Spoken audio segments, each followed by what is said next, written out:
अच्छा, अगर हम आंसर राइटिंग की बात करें, जैसे कि आपने मेंशन किया कि मेरा तो जब प्री निकला तो मुझे पता ही नहीं था नेक्स्ट क्या। ट्रू, और ये सच है। मैं मतलब इसमें एक भी चीज एग्जैजरेशन नहीं है, because I could see my self in such a deep trouble कि बिकॉज मेंस के लिए आपके पास इस बार तो और भी कम टाइम है। मेरे हम लोग के पास फिर भी 3 months थे, बट स्टिल वो टाइम कम लग रहा था।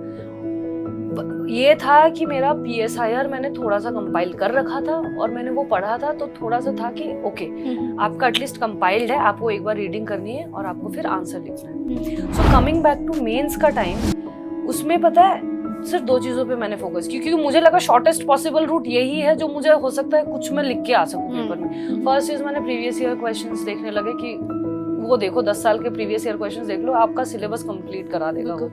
नेक्स्ट इज मैं लिखने लगी। 70% of my time went into writing answers, because I remember first time जब मैं लिखने गई थी तो मैं 4.5 घंटे में पेपर कंप्लीट करके आई। And I came out and I called mom कि मम्मी 4.5 घंटे में मैंने पेपर कंप्लीट करा है, वहाँ 3 घंटे में करने हैं। एक लिटरली लोग आ रहे बैठ रहे जा रहे और मैं वहीं पे लिख ही रही हूँ। तो शी वाज लाइक कि हो जाएगा टाइम धीरे धीरे।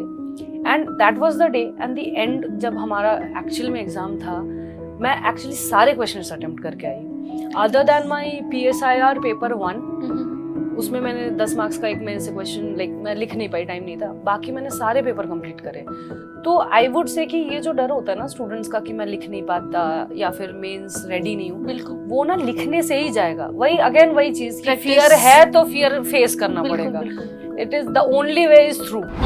आप डेफिनेटली आप जब तक कोई चीज को फेस नहीं करोगे आपको पता कैसे चलेगा कि ये क्या है। तो मेरा वही था कि मेरे पास पढ़ने के लिए बिल्कुल टाइम नहीं है। मैंने था कि जो भी मेरे प्रीलिम्स के बेसिक नोट्स थे मैंने उसको रिवाइज कर लिया।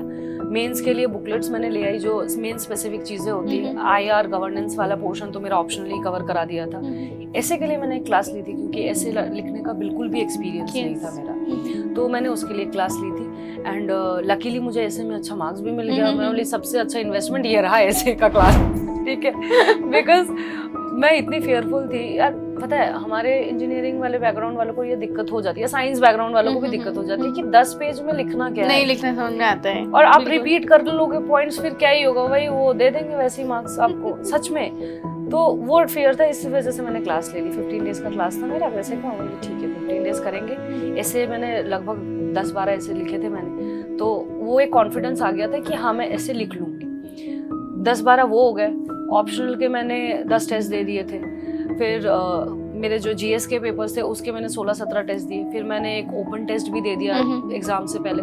तो आई वुड PYQs का भी मैं ब्रेनस्टॉर्मिंग करती रहती थी। लाइक मैं पूरा नहीं लिखती थी क्योंकि टाइम नहीं परमिट करता है। आपका एक ही पेपर के 200 क्वेश्चन हो गए अगर आप 10 साल का कर रहे हो, तो 800 क्वेश्चन आप लिख नहीं सकते। तो इसलिए मेरा था कि I used to brainstorm them, कि क्वेश्चन देखती थी मैं, कीवर्ड्स लिख लेती थी और फिर मॉडल आंसर से टैली कर लिया करती थी। और अगर मेंस की बात करें तो आंसर राइटिंग 2 महीने 3 महीने तक आप कर रहे थे। हाँ, कितना टाइम डेडिकेट करते थे, कैसे अपना टाइम को मैनेज करते थे सब्जेक्ट वाइज? हाँ, तो अब मैं बताती हूँ सब्जेक्ट वाइज का क्या है कि depending on my schedule of mains test series मैं अपने सब्जेक्ट्स को उस हिसाब से रखती थी। जैसे अगर मेरा एक हफ्ते बाद GS पेपर 1 का है तो मेरा वो पूरा एक हफ्ता GS पेपर 1 में जाएगा कि एटलीस्ट मैं उस एक हफ्ते में GS पेपर 1 को इतना कर लूँ, कवर अप कर लूँ कि मैं लिख सकूँ 20 क्वेश्चन, कम से कम अटेम्प्ट भी कर सकूँ 20 क्वेश्चन। तो ये मेरा रहता था कि उसके साथ मैंने, और एक और चीज़ था कि जैसे कि हर बार ये स्टूडेंट्स फेस करते हैं, वो प्रीलिम्स का टेस्ट हो या मेंस का टेस्ट हो,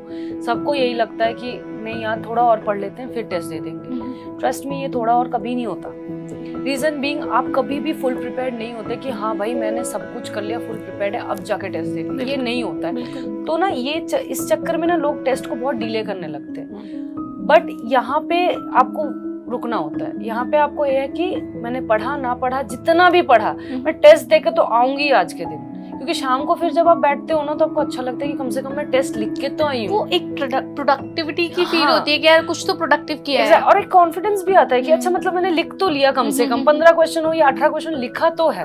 आप लिखोगे ही नहीं तो फिर आप मेन एग्जाम में ये मतलब मुझे तो लगता है कि थोड़ा रिस्क ज्यादा हो जाता है कि सीधे मेन एग्जाम में जाके आप लिख रहे हो। डेफिनेटली, और मतलब इतना सारा कुछ लिखना है आपको। हाँ। और जनरली मुझे ऐसा लगता है कि स्टूडेंट्स डरते हैं इसी चीज से, लिखते रहेंगे बट टेस्ट जब बात आती है ना कि टेस्ट देने जाना है तो लाइक कहीं ना कहीं वो फियर ऑफ रियलिटी होता है कि एक रियलिटी चेक मिलेगा। एक्चुअली फियर वही है, मैं वही बोलती हूँ कि आपको जलील होना पड़ेगा सो दैट यू सी कहाँ आप स्टैंड करते हो।